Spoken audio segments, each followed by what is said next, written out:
Assalamualaikum warahmatullahi wabarakatuh.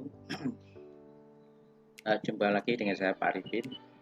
Kali ini saya akan membagikan tentang video pemetaan KI dan KD dan RPP kelas 5 untuk semester 1 dan semester 2. Nah, ini sudah lengkap Bapak dan Ibu. Dan jangan lupa subscribe, share ke teman-teman, dan tekan tombol loncengnya supaya dapat info-info baru dari kami tentang pembelajaran, tentang kenaikan pangkat, tentang kedinasan Bapak dan Ibu guru maupun kepala sekolah. Untuk pemetaan KI dan KD, pertama, ini Bapak Ibu harus paham dulu tentang keterkaitan apa itu dengan SKL, KI, KD, dan dimasukkan ke kurikulum 13 untuk diadakan pemetaan KI dan KD. Nah, sebelum pemetaan ini Bapak Ibu harus paham tentang SKL-nya. Bahwa SKL itu standar kompetensi lulusan itu di setiap satuan pendidikan baik pendidikan dasar maupun pendidikan menengah ini memiliki tujuan, yaitu untuk mewujudkan adanya keterampilan di dalam kompetensi kognitif, adaptif, dan psikomotor atau sikap, pengetahuan, dan keterampilan ya, untuk mewujudkan adanya kompetensi sikap, kemudian keterampilan, pengetahuan, dan keterampilan. Ini ada di masing-masing lembaga. Nah, dari masing-masing lembaga ini menuju ke kompetensi inti. Kalau kompetensi inti itu ada di tingkat-tingkat kelas. Kompetensi inti ini ada 4 kompetensi, yaitu KI 1 ini tentang sikap ya, sikap afektif, sikap ya, yaitu sikap spiritual. KI 2 sikap sosial, KI 3 itu pengetahuan, KI 4 itu sikap keterampilan ya, tentang pengetahuan, dan yang keempat tentang keterampilan. Nah, dari 4 kompetensi inti yang ada di kelas itu, maka kita sekarang menuju pada KD. KD ini adalah kompetensi dasar yang ada di setiap mata pelajaran.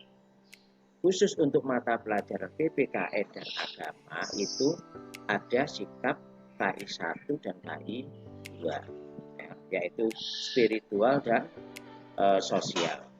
Sedangkan untuk ada yang ada pengetahuan, ada keterampilan. Ini yang mapel PPKN dan agama. Sedangkan mapel yang lain itu hanya pengetahuan dan keterampilan saja. Ada saatnya kompetensi pengetahuan dan kompetensi keterampilan. Itu mapel yang lain. Nah, sedangkan di kurikulum 13 K13 ini sudah menggunakan kompetensi sikap, kompetensi pengetahuan, dan keterampilan. Ini sudah ada sikapnya ya. Jadi tidak hanya pengetahuan dan keterampilan, tetapi juga ada sikapnya. Tadi umpama aja mempelajari tentang IPA saja, maka IPA itu ada pengetahuannya, ada keterampilannya, tetapi di dalamnya itu juga mengandung unsur sikapnya.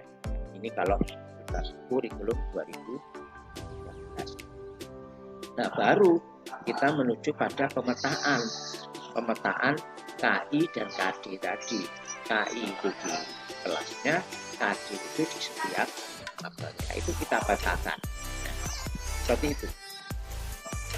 Kemudian dasarnya nanti menggunakan Permendikbud nomor 20 tahun 2016 itu SKL-nya. SKI-nya masih berdasarkan Permendikbud nomor 21 2016. Nah, KI dan KD itu bisa dilihat juga pada Permendikbud nomor 37 tahun 2018. Khusus untuk agama Islam dan bahasa Arab itu masih menggunakan keputusan Menteri Agama nomor 183 tahun 2019. Nah, seperti itu. Kemudian pemetaan KI dan KD ini bertujuan untuk menjadi acuan dalam mengembangkan indikator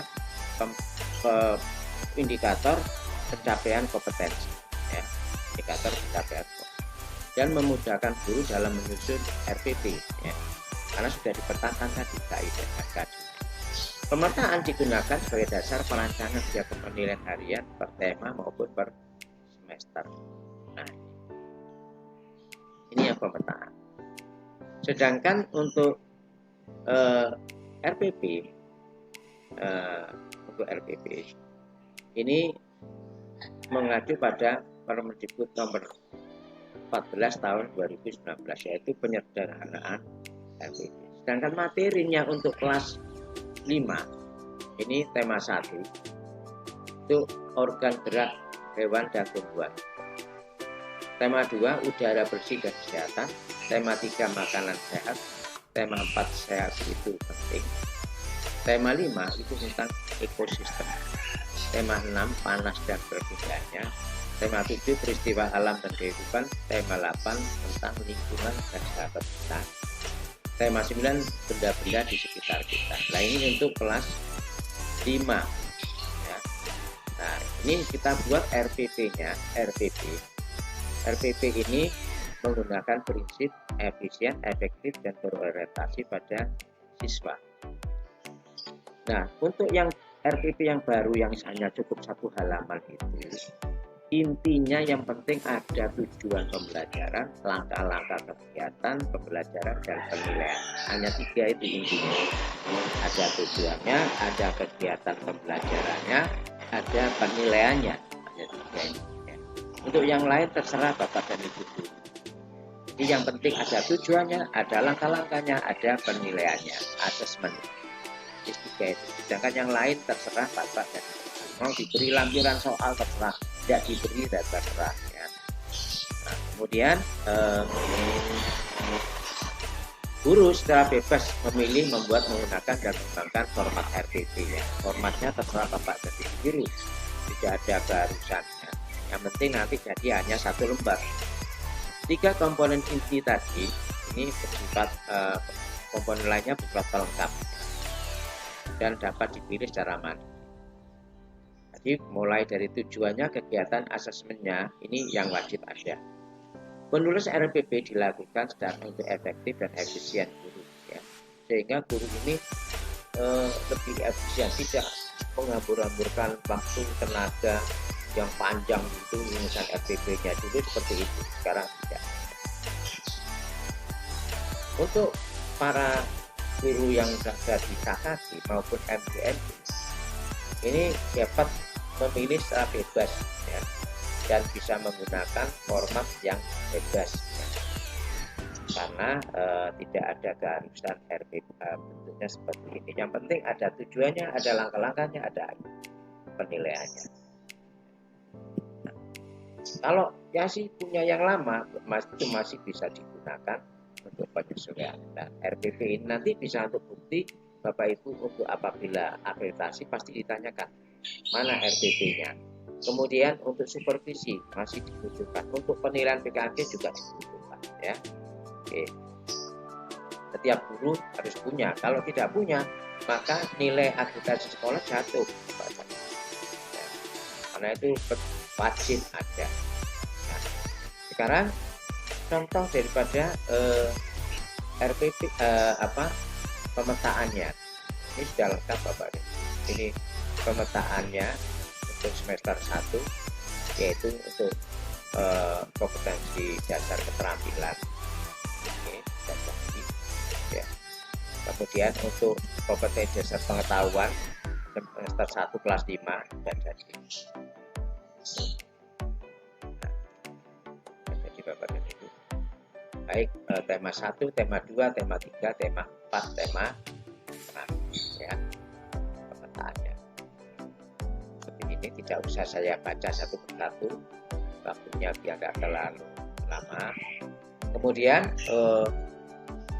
ada yaitu tema semester 2.